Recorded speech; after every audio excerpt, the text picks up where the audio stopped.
Hello, friends. We're back again. It's Fightful.com. I'm Joel Pearl, and this is odd. This is awkward. Steve Maclin is here. By contract. I'm obligated here contractually. There was a long and arduous process to get you here, and I think we decided that we can be professionals. Yeah. We can have the conversations and put things into perspective. Maybe we'll hash things out a little bit. Maybe. Where did this start? Where are you and I having these problems? I honestly don't know. I just remember at one point you just turned on me on the reviews each week to week, and then I was like, I don't like this. And then something with Sean too. Sean did something. Sean's he's an antagonizer. Yeah, he's a stir. Yeah. He does that, and Jeremy Lambert too. Jeremy's in there too, and I think Jeremy loved that. I think it's mostly when I chimed in on your birthday. Yeah, I think that's kind of where it all started, if anything, if I can remember that way. I'll have to insert the clip somewhere. Yeah, you definitely have, and we've taken shots at each other. Yeah, like I said, you don't even talk about me on the show anymore. If my segment comes up, you just blow over it. It's true. So. Okay, but you know what? It's a new year. It's 2024. Big things are happening for Steve Maclin. Big things are in your world in TNA, outside of the world of TNA. Let's say that this year maybe we'll be talking about Maclin a lot more moving forward. Is that a safe assumption? I plan on that, yes. Okay. That's the 24 is going to be a good year for me. So by the time this comes out, TNA Snake Eyes will have dropped. Okay. We will have seen you and Nic Nemeth having words and interaction in the ring. Mm-hmm. How'd this all come about? What are we doing? What are we doing with Nick, who's made his TNA debut at Hard to Kill? Again, it's no spoilers. Just I know this will be a little after, but I'm excited for what's to come here with going on with Nic Nemeth. And I think I made that clear, especially with our in-ring of finally meeting each other face-to-face, even though we've known each other from our time in WWE and his time running through NXT and stopping by. And he's one of those guys that I've always looked at that I've wanted to work with, just because he's one of the best. The way he sells and moves, and he does steal the show, and he lives up to that name. But I think he's out to prove something now as Nic Nemeth and not Dolph Ziggler. He's getting away from that. And that was also the thing that I went through myself, getting away from being Steve Cutler to what Steve Maclin is now. And to me, I take it where I said it at Hard to Kill, where whoever comes in, I don't care who it is, TNA is my home. This is my sandbox. And I like people joke about that. I was like, but no, the sandbox is what we would call it in Afghanistan. Being over in Iraq, that's our sandbox. That was going in a theater. That's what I consider TNA to be. So if those that need clarification on what that means, that's what I mean. This is my area of operation. I am TNA. And what TNA is bringing and where we're going right now, I am ecstatic about it. You mentioned that the two of you have had similarities in your career, yourself and Nic Nemeth. And I do appreciate that the way that you two have come together and the way that you two have interacted is very respectfully, but also in a way that you know that this is your spot, that TNA is your landing spot, and Nick has shown up here. Yes.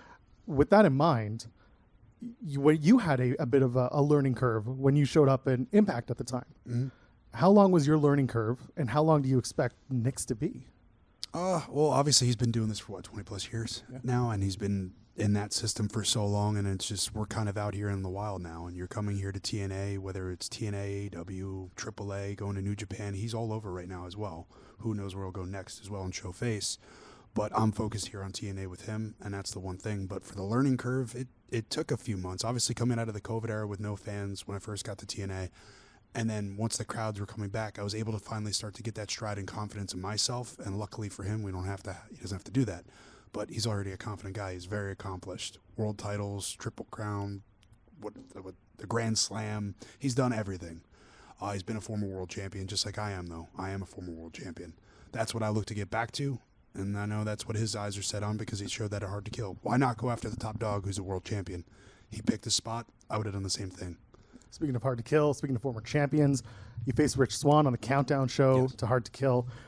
What were your thoughts going into Hard to Kill, knowing that your match was first, that you are a former champion? Did you feel maybe a little disrespected? Did you feel like I'm going to steal the show? What were your thoughts, and how did you feel about the match with Swann? So I put out a tweet right away saying, good, I'm excited for this position because I'm the first thing you're going to – obviously Rich came out first, but I'm going to be the first thing that you see, and I'm going to be the first person that's winning in the new era of TNA because I planned to go into that match winning, and I did. to face Rich Swann, who we've had multiple matches now, even at Hard to Kill last year in our street fight or no holds bar, whatever you want to consider it. He's one of those opponents that I love to work with, and it meant a lot for both of us to go out there and just to hear the TNA chants and that crowd just getting hot and to start the night off.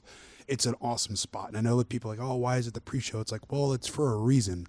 Multiple world champion or former world champions were on the pre-show to get more eyes on the product for the pre-show, which we want to get more people to buy buys for the TNA app, which is perfect. Why wouldn't you want that?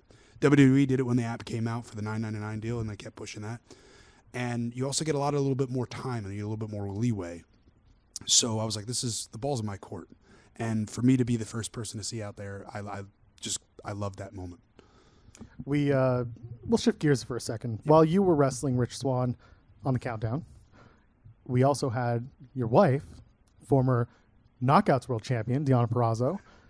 Two-time. You're right. Absolutely. Got to get my facts straight.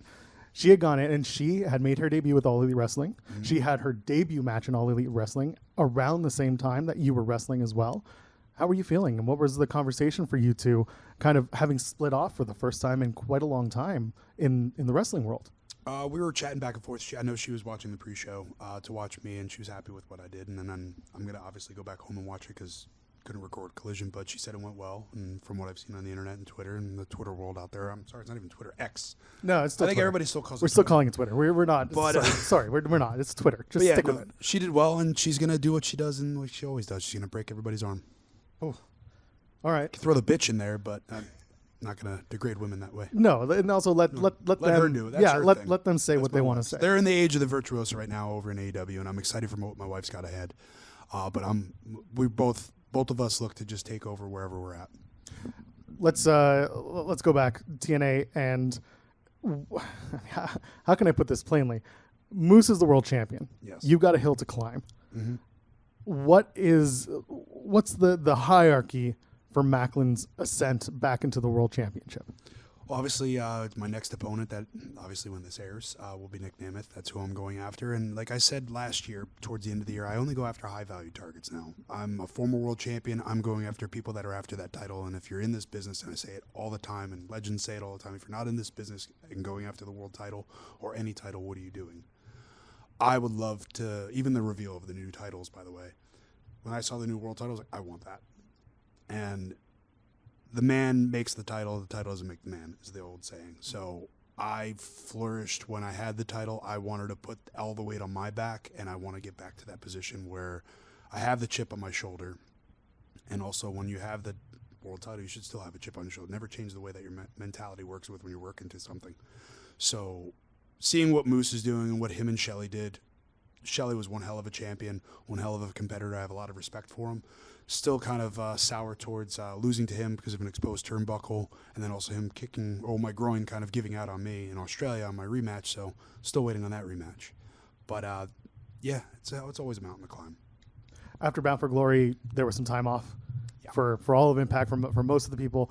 I remember going to Final Resolution in Toronto and saying, a lot of people that are either local or work for this company in more than one capacity, you were largely away. Mm-hmm. What were you up to? What was going on? And what were you thinking? Because you don't normally take a lot of time off. No, I was working a lot of independent still, which I was still keeping a schedule with that. But my time away from Impact, or TNA at that time, well, it was Impact, now TNA. I took my time. I just waited, and you can control what you control in this business. And just the way things work behind the scenes going into how things are booked, and people on Twitter like to read into that. It's just like, no, it's just like, this is not a sprint, it's a marathon. And good things come to those who wait, and you just got to play the long game. And I think we're getting that way. And that's also what a lot of my time in NXT and WWE, from being in that system, like that's what I learned a lot there too, is just how to just keep trucking along, and you're going to get there, and it's going to come. We spoke to Ricky Shane Page on In the Weeds not too long ago. Mm-hmm. Guy that's pretty close to you if you watch Pro Wrestling Revolver. Yes. You're in a group with him, and Rich is equal death, Red. Yes, Rich is equal death. They're called Red. It's yourself, Ricky Shane Page, Alex Colon, and Killer Kelly. Yes. How did that all come together? Ricky told me his side. I need to know yours, because it's a very different group from what you'd expect in wrestling. It's think of it like almost like a TNA gimmick, or even like a group that you would see in ECW back in the day, where it's a group of misfit people, where it's people that have been put down and told no so many damn times. we try to do the right thing, but it's just that you're a different breed for something, and we have a different way to express ourselves. And I think each of us individually have a different way to show things. For me, good looking. I'm saying myself good looking, but you know what I mean? Like good looking prototype look at what if you think what a pro wrestler would look like. Right. You pick that out of the hat. Ricky Shane Page, deathmatch guy, not going to get those things, but he has his niche that everybody likes. Killer Kelly, beautiful girl, can speak well, speaks Portuguese, multiple different languages, and it's just she has something to bring that way. And then Cologne, he's a maniac, and that's what I love about him. He's like the tool that we can go, and he'll go. So it's a good little group to come together, and I'm excited for what we have more at Revolver. We have actually no, that match probably would have happened by now with coming up. Probably whenever this airs, yeah. So, but we have our blood now with SGC and that whole beef going down. So I'm excited to do that, especially with Manders, Manser, and then even friggin' Crazy Brother. Well, they're all crazy. Justice. Matthew Justice. Yes, thank you. Yeah. Sorry. But it's SGC. They're all crazy. Yes, they're all crazy. Yeah. But Justice is a little crazier. That's fair. He's got a little bit of he's a little bit crazier. I once watched him throw himself or be thrown across RJ City's gimmick table, and RJ was very upset. I would be pissed off too. Yeah. It's all your merch. And there was blood. There was blood. There'd be words behind the scenes. Yeah. You know, at that point, you just kind of, yes. You get a few extra bucks, and you say, hey, listen, this shirt is great, and it also has Matthew Justice's blood on it. If not, you're just going to buy all my merch and pay for everything that you just ruined with Wonderful. your blood. So. I was going to ask you something, and of course I just blanked because I'm a professional. No, it's weird. It's weird that we're doing this and that we're actually kind of. I got my nooners. Oh, yeah, that would do it. Keeping me calm. Thank you. Oh, no, thanks, Sean. Yeah, by the way, Sean, you paid for this. Or maybe Jimmy did. I don't know. It's on the invoice. So here we are. So we're 2024, and your plans are to take over the world. Your plans are to be the guy in TNA, but what happens next year? I don't know. I'm taking a day at a time. I always tell everybody my next match is the one I worry about, and that's just how I try to take things because I try to put everything into what I'm doing creatively, storylines, and then each match that I go to.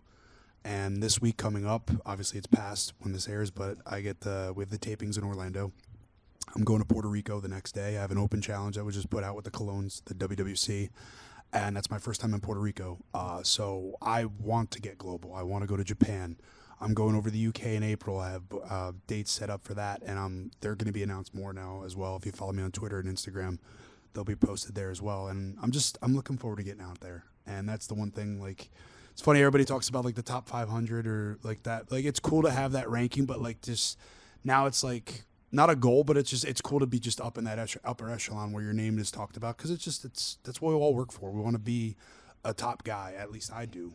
That was always, I kind of see myself that way, and I want to be presented that way. And I think with TNA, and they've done a great job with helping me that way, and I'm grateful for it, but it's also me backing up what I say I do and what I can do in the ring. I've been putting over Cody Deaner's podcast lately, and you were actually a guest on that, and so was Deonna. I'm putting over the podcast because it's so different. It's a great podcast. It is. Wrestling is life is wrestling, and hopefully he's watching and he knows that we're doing this. Yeah. But how does it feel when you're getting into a situation like that and you're getting a little more raw because you're very soft spoken with me. Yeah. I know in the ring you're a very different human being. That's a different element. But what's it like doing a podcast like Deaner's where you're getting more real? Yeah, it's just showing like who I am outside of the ring. And that's funny. Like as soon as I go out the curtain, I'm a completely different person. Like if you're standing in front of me, and I have it on my t-shirts where it's fronts towards enemy, that was my unit slogan in 2-8 when I was with 2nd Battalion 8th Marines and my time in the Marine Corps. And it was just a play onto the Claymore Mine just because it's dummy proof. You put the front towards the enemy. But we live to the motto of like, you never turn your back. You never run away from things. And even as a heel, I'm never going to turn up. I'll tactfully escape. But as a babyface, you're never backing down, and that's one of those things. But being able to open up and show the side of who I am outside of the ring and behind the curtain, I like to, just because I don't get to do like this. Yeah. Just to sit and talk and get to show who I am in real life, talk about my dogs, talk about my wife, my parents, my growing up playing football, and just my time in the military. And that's one of those things that I love is therapeutic for me is being able to talk more about my experience there. Because Dee and I talk about it all the time. Like we take our nightly walks, kind of that are our therapy walks where we leave our phone in the house, we take the dogs, we usually sometimes one each just to have our own alone time with them. But like that's where we just connect, and that's what's fun, is to be able to connect with fans and sit here and chat with you and connect on the wrestling level and just talking stuff behind the scenes or storylines. Even talking about football, Right. like how scripted football feels with Taylor. Chiefs are going to the Super Bowl just because Taylor Swift is involved. Yep. I'm calling it right now. Yeah. Sorry, she won't work the halftime show because she's more over than that, but She might make a special appearance. maybe she'll be there doing something. But anyway, it's just fun to express, and then what Diener is doing with Wrestling is Life is just cooler too for everybody that's going on there, because we're able to talk about our shitty parts of our life, like the bad, and then hopefully whatever we say at all can like just relate to one person and help them in a certain way, whether it's mental health, sobriety, just anything in life. And that's one of those things that I try to cling to too, and you like to hear that, because I would love to have known what like Bret Hart or Stone Cold or Shawn back in the day, but also that curtain wasn't pulled back so much then. And that's also one of those things where I think it's fun for our generation now to like let the curtain be pulled back a little bit, but also it's fun to play with that now, because there's ways to toy with it. Like I can let you in, but then I could also tell you a little bit of a white lie, and who knows.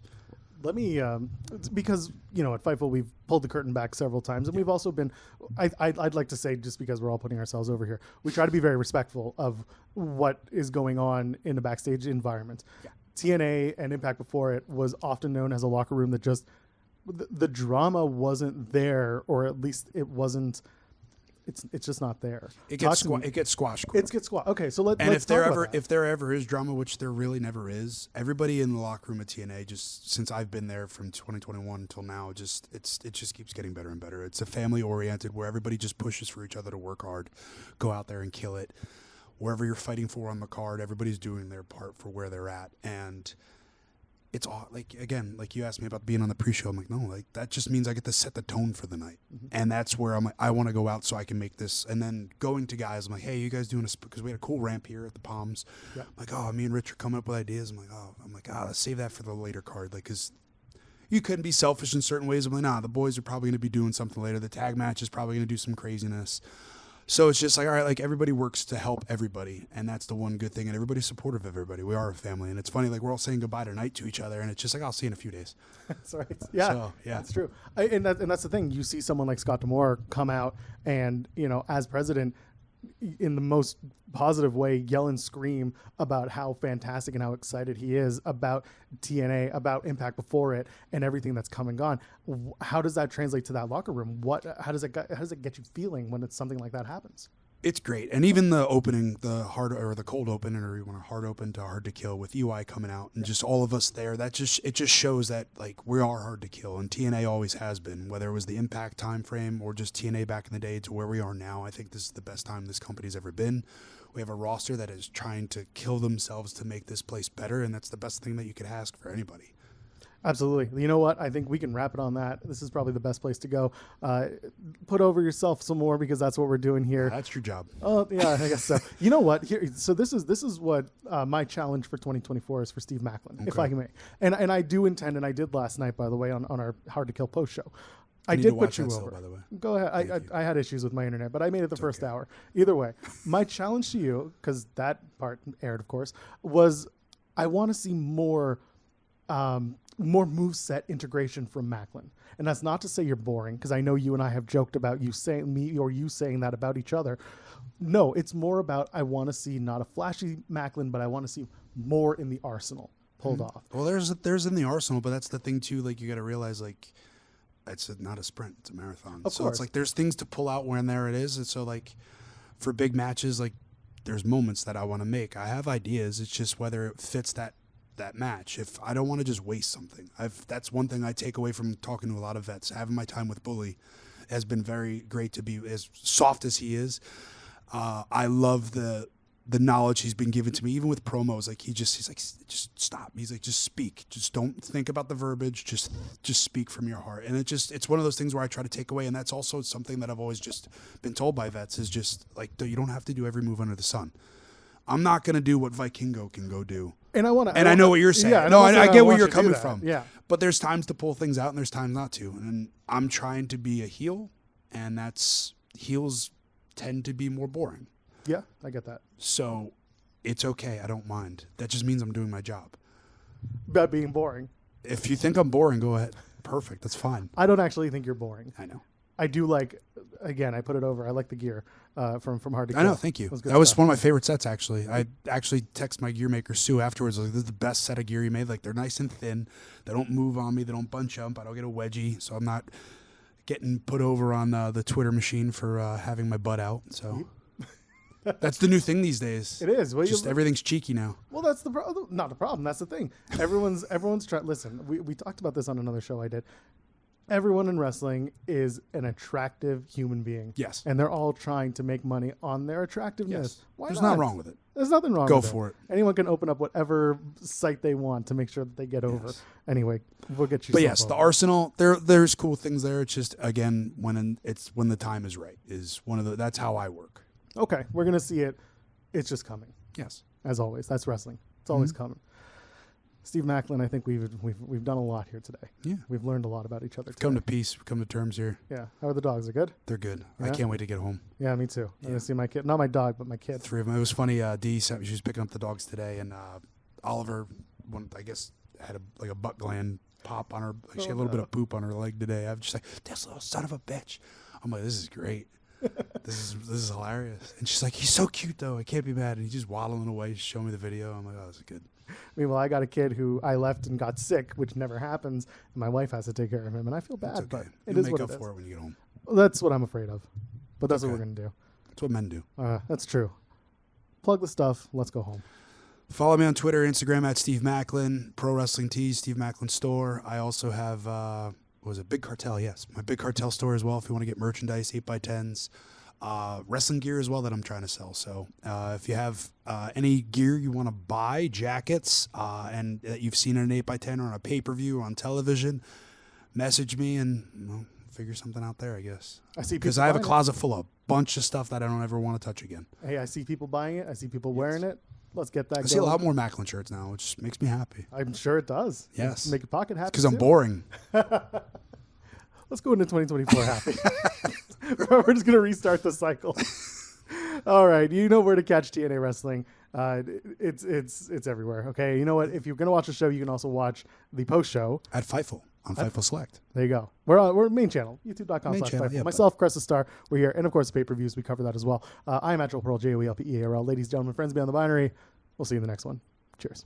Hey guys, if you know me, you know I got a busy schedule. That's why I'm so happy to tell you about factormeals.com/Fightful50. Factor is America's #1 ready-to-eat meal kit that helps me fuel up and stay ready for breakfast, lunch, dinner, especially when I've got a tight schedule. Their fresh, never frozen meals are prepared in 2 minutes and just keep you on the go. They also have these great lunch to go options that don't require a microwave at all. They've got breakfast options, snack options, dinner options, even high-end gourmet plus options. In addition to that, they have calorie-conscious meals, protein-packed options, and so much more. They also offset 100% of their delivery emissions and source 100% renewable electricity for the production sites and offices. Head over to factormeals.com/Fightful50 and use the code Fightful50 to get 50% off. This is such a versatile meal kit. 35 plus weekly flavor-packed, fresh, never frozen meals that promote a healthy lifestyle and meet your meal preferences. That's factormeals.com/Fightful50 to get 50% off. Factormeals.com/Fightful50. Save 50%.